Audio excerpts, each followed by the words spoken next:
5분도 걷지 못하고 자꾸 앉아 쉬게 된다면 지금 이 순간에도 신경은 눌리고 있습니다. 이 영상 끝까지 보셔야 합니다.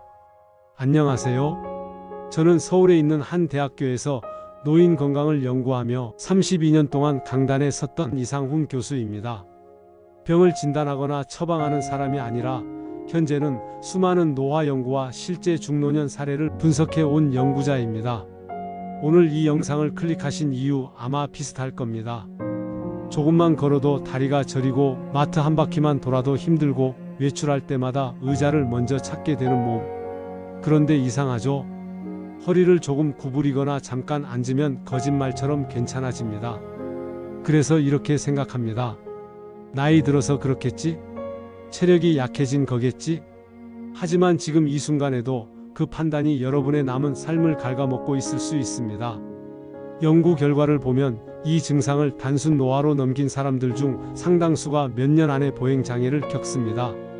심한 경우에는 배뇨와 배변 조절이 어려워지고 하반신 감각이 둔해지는 사례도 보고되어 있습니다. 이 병의 이름은 척추관 협착증입니다. 척추관은 신경이 지나가는 통로입니다. 원래는 고속도로처럼 넓어야 합니다.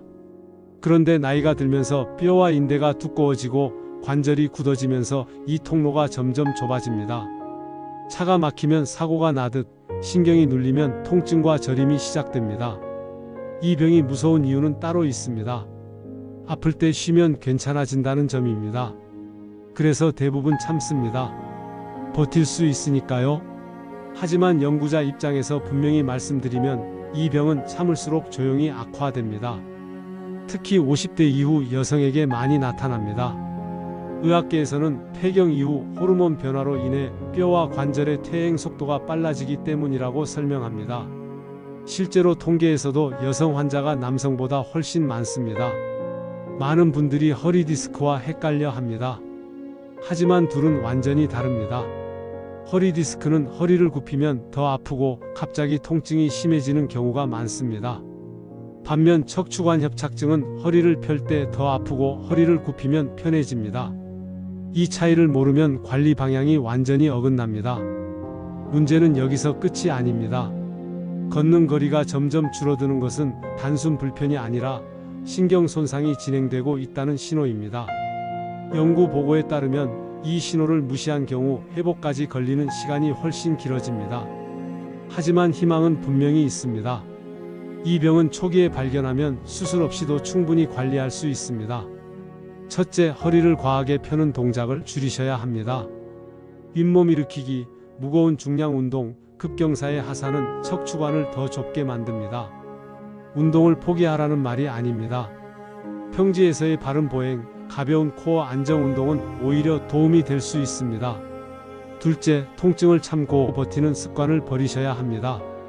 조금 쉬면 괜찮아진다는 건 회복이 아니라 신경이 잠시 숨을 고른 것뿐입니다.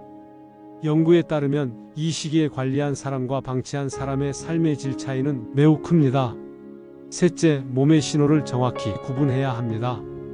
다리가 저리고 당기고 힘이 빠지는 느낌이 반복된다면 반드시 전문가의 평가가 필요합니다. 이건 겁을 주기 위한 말이 아닙니다. 삶을 지키기 위한 최소한의 판단입니다. 여러분, 이 이야기는 치료가 아니라 회복의 이야기입니다. 논문 속 숫자보다 중요한 건 오늘 여러분의 선택입니다. 이 영상을 본 오늘부터 한 가지만 기억하십시오. 걷다 쉬어야 하는 몸은 그냥 늙은 몸이 아니라 도움이 필요한 몸입니다. 지금 이 순간부터라도 늦지 않습니다. 이 영상이 여러분의 남은 10년, 20년을 바꾸는 시작이 되길 바랍니다. 도움이 되셨다면 구독과 좋아요로 함께 해주시고 댓글에 이렇게 남겨주세요. 나는 오늘부터 내 다리 신호를 무시하지 않겠습니다. 다음 영상에서는 척추관 협착증 환자에게 실제로 도움이 되는 하루 생활 루틴을 자세히 다뤄드리겠습니다. 끝까지 함께 해주셔서 감사합니다.